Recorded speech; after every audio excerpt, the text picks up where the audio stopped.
좋은 아침입니다. 오늘은 목요일 9월 24일 아침입니다. 한국에 옥하는 목사님께서 이런 말씀을 하셨습니다. 하나님의 말씀을 표준 삼으면 반드시 구별된 삶을 살게 됩니다. 오늘도 말씀으로 하루를 시작하시는 여러분들의 삶 가운데 하나님의 말씀이 기준되어지고 표준되어지고 그래서 구별된 하나님의 백성으로 오늘 하루도 이 땅에서 살아가시는 승리하시는 여러분들 되시기를 기도합니다. 오늘 우리에게 주시는 하나님의 말씀은 예레미야서 36장 1절부터 19절까지 말씀입니다. 좀 길지만 제가 봉독해 드리겠습니다. 유다의 요시야 왕의 아들 여호야김 제4년에 여호와께로부터 예레미야에게 말씀이 임하니라. 이르시되 너는 두루마리 책을 가져다가 내가 내게 말하던 날 곧 요시야의 날부터 오늘까지 이스라엘과 유다와 모든 나라에 대하여 내가 내게 일러준 모든 말을 거기에 기록하라. 유다 가문이 내가 그들에게 내리려 한 모든 재난을 듣고 각기 악한 길에서 돌이키리니 그리하면 내가 그 악과 죄를 용서하리라 하시니라. 이에 예레미야가 네리야의 아들 바룩을 부르매 바룩이 예레미야가 불러주는 대로 여호와께서 그에게 이르신 모든 말씀을 두루마리 책에 기록하니라. 예레미야가 바룩에게 명령하여 이르되 나는 붙잡혔으므로 여호와의 집에 들어갈 수 없으니 너는 들어가서 내가 말한 대로 두루마리에 기록한 여호와의 말씀을 금식일에 여호와의 성전에 있는 백성의 귀에 낭독하고 유다 모든 성읍에서 온 자들의 귀에도 낭독하라. 그들이 여호와 앞에 기도를 드리며 각기 악한 길을 떠나리라. 여호와께서 이 백성에 대하여 선포하신 노여움과 분이 크니라. 네리야의 아들 바룩이 선지자 예레미야가 자기에게 명령한 대로 하여 여호와의 성전에서 책에 있는 여호와의 모든 말씀을 낭독하니라.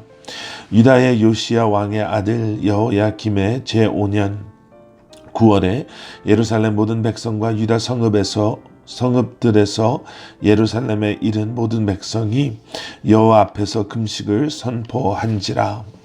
바룩이 여호와의 성전 윗들 곧 여호와의 성전에 있는 세문 어귀 곁에 있는 사반의 아들 서기관 그마랴의 방에서 그 책에 기록된 예레미야의 말을 모든 백성에게 낭독하니라.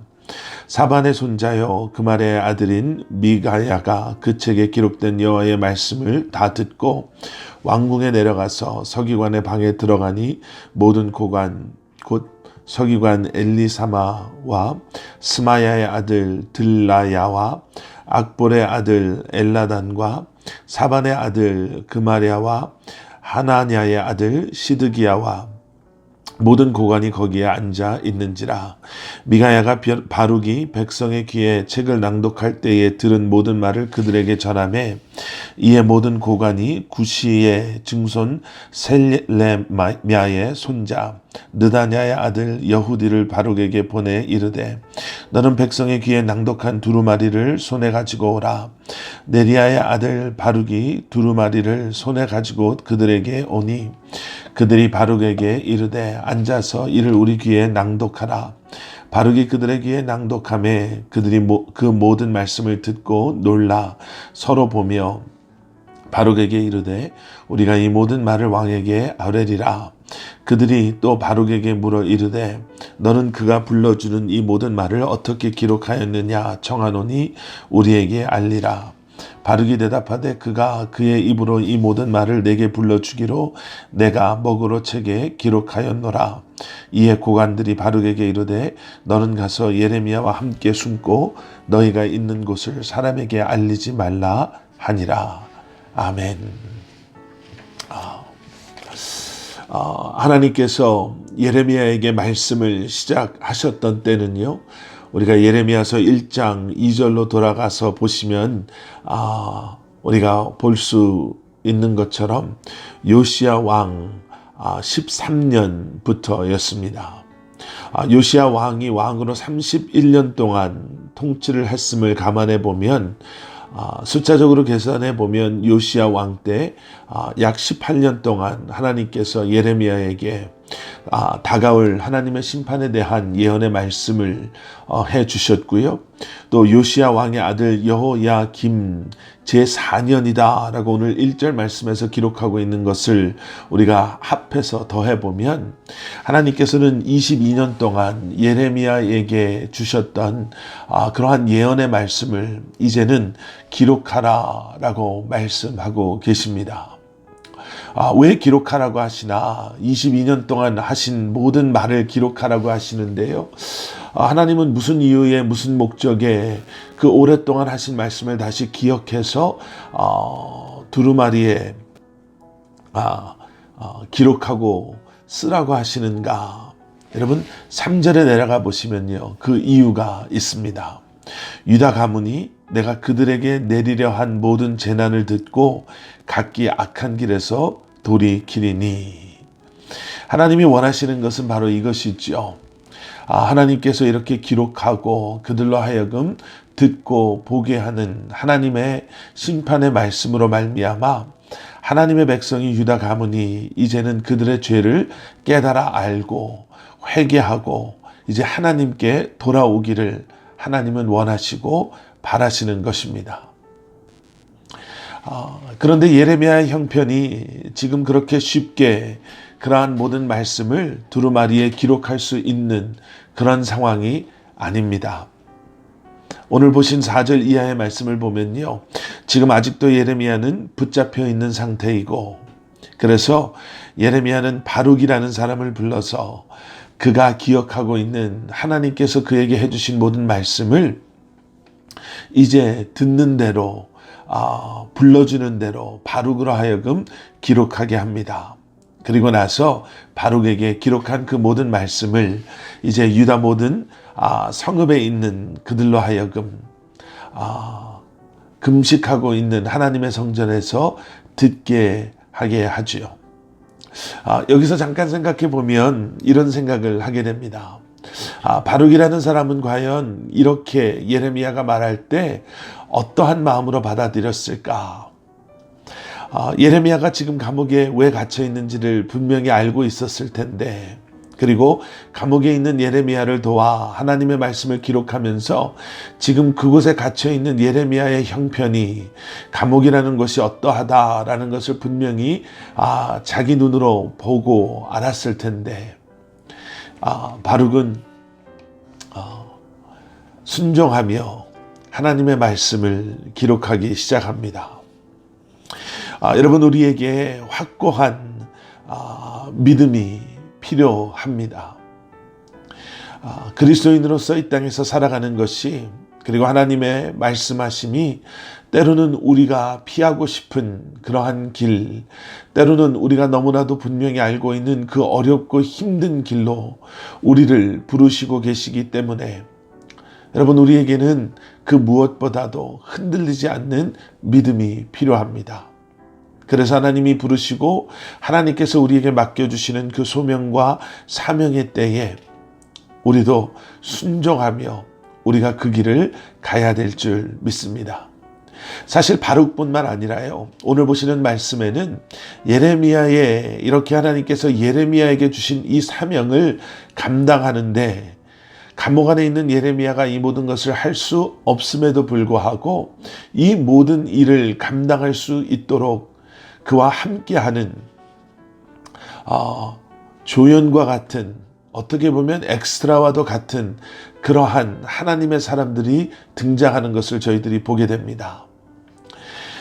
바룩이 이제는 성전에 가서 하나님의 말씀을 낭독하죠.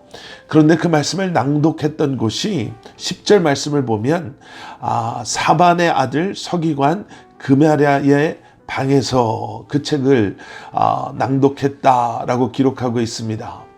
이 그메랴의 방은요, 성전 뒷뜰 윗뜰에 위치한 세문 안쪽에 넓은 뜰을 이렇게 바라보고 있는 그러한 자리에 위치한 방이었습니다. 그래서 그 세문 안쪽 넓은 뜰에 와서 지금 금식하려고 모여있는 백성들을 이렇게 내려다보면서 하나님의 메시지를 선포할 수 있는 너무나 좋은 자리였습니다. 그말하는 그러한 방을, 자기의 방을 바룩에게 내어주지요. 아마 우연히 그렇게 된 것이 아니라 아마 그말하는 바룩을 어쩌면 예레미야를 향한 그러한 선한 마음으로 이러한 자리를 내어준 것으로 우리는 볼 수 있습니다.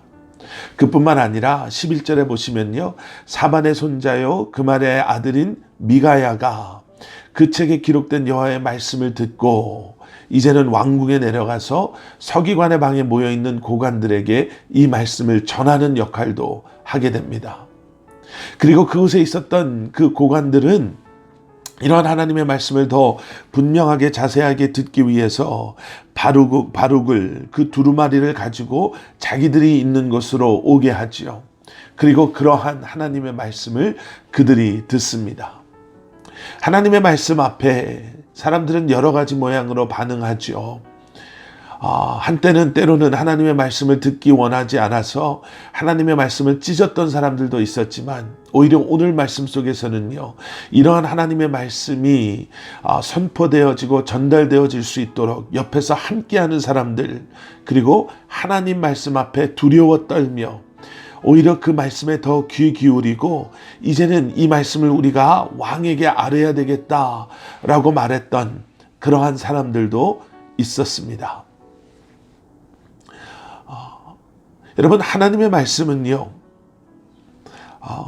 소수의 하나님의 사람들을 통해서 이렇게 놀랍도록 여러 사람들에게 번져나가고 선포되어지고 그리고 여러 사람들의 삶을 변화시키는 것을 우리는 보게 됩니다. 예레미야는 감옥에 있었죠. 충분히 하나님께, 하나님, 저는 지금 그런 일을 감당할 수 있지 않습니다.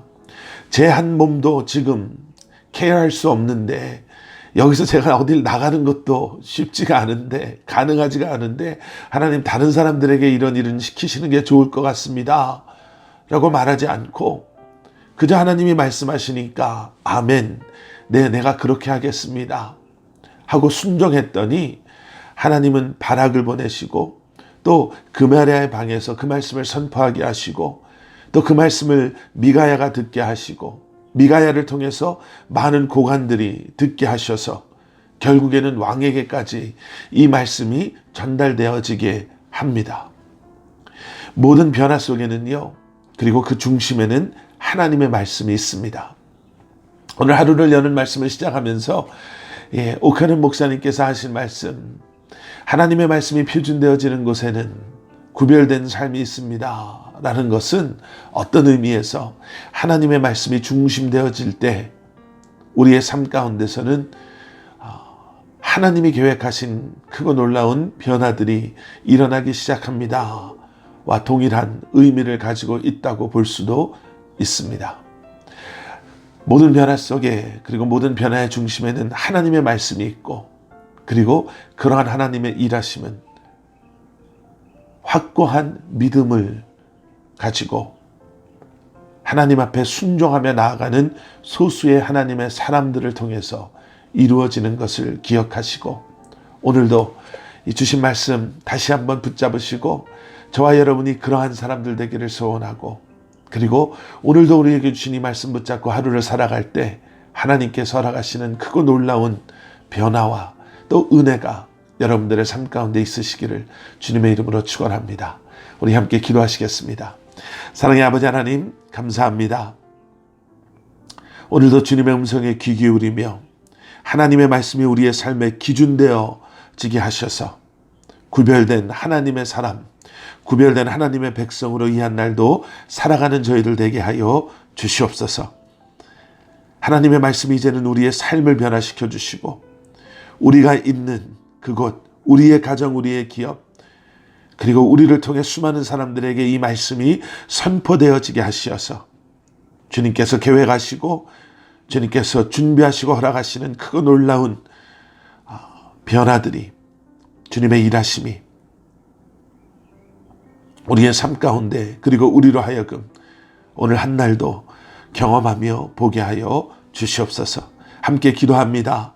믿음으로 기도하는 우리의 기도를 통해 주님의 응답하심을 통해 주님의 뜻이 계획하심이 온전히 우리의 삶 가운데 주님의 몸된 교회 가운데 임하게 하여 주시옵소서. 감사드리오며 이 모든 말씀 예수 그리스도 이름으로 간절히 기도드렸사옵나이다. 아멘.